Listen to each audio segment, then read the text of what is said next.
Faly miarabantsika rehetra indray rakizy.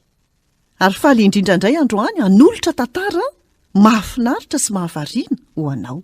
Enoy tsara ary. Satana fahavalon'Andriamanitra tapany voalohany. Tena misy ve ny devoly? Manana fanontaniana? Tena misy tokoa ve ny devoly? Tena misy ny devoly. Manomboka tany an-danitra ny tantarany. Tany an-danitra? I Lucifera no anjely tsara tarehy indrindra tamin'ireo anjely noforonina rehetra.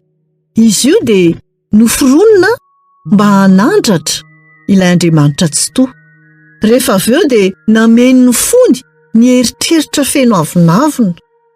Teo lehibe indrindra tahaka an'Andriamanitra, te hanjaka amin'ny zavatra rehetra, teo Andriamanitra.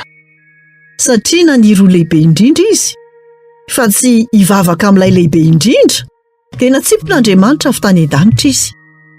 Natsoina hoe devoly na Satana izy hatramin'izay. Ary fahavalon'Andriamanitra. Miaraka amin'ny hafetsena rehetra ananany dia miezaka izy hanakorotana sy handrava ny fikasan'Andriamanitra ho an'ny olony. Tian'Andriamanitra ho velona isika. Tiany devoly ho faty isika. Andriamanitra dia tia fahamarinana, ny devoly dia mpandainga. Tian'Andriamanitra ny fiombonana amintsika, ny devoly dia te handringana antsika. Naomby izy tamin'ny Adama sy Eva, tafalatsaka tao anatin'ny fotoan-mandratra ry zareo. Azavaiko aminao ny teti-dratsiny. Mba hitarihana ny olona hanalavitra an'Andriamanitra, dia ahafafy ny ao am-pon'ny olona ny fisalasalana sy ny tsy fahatokisana an'Andriamanitra.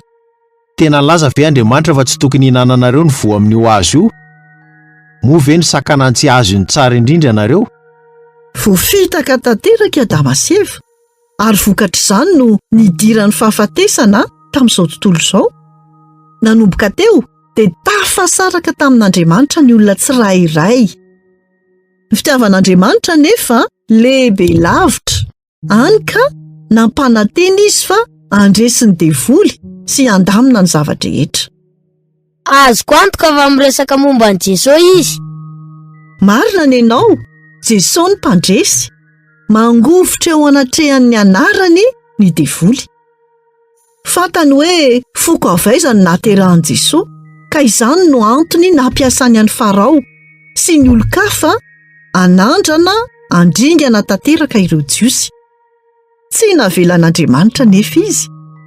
Teraka tao Betlehem Jesosy indray alina. Jesosy ny mpandresy. Tonga izy handrava ny asan'ny devoly. Izany no mahatonga ny devoly hankahalaza azy ary mbola manafika hatramin'izao. Eny ity tantara manaraka ity dia azavaiko aminao izany. Izay indray no anjara hafatra ho antsika tamin'ity anio ity. Tahiny tompo daholo. Nanolotra ny tantara zokomy.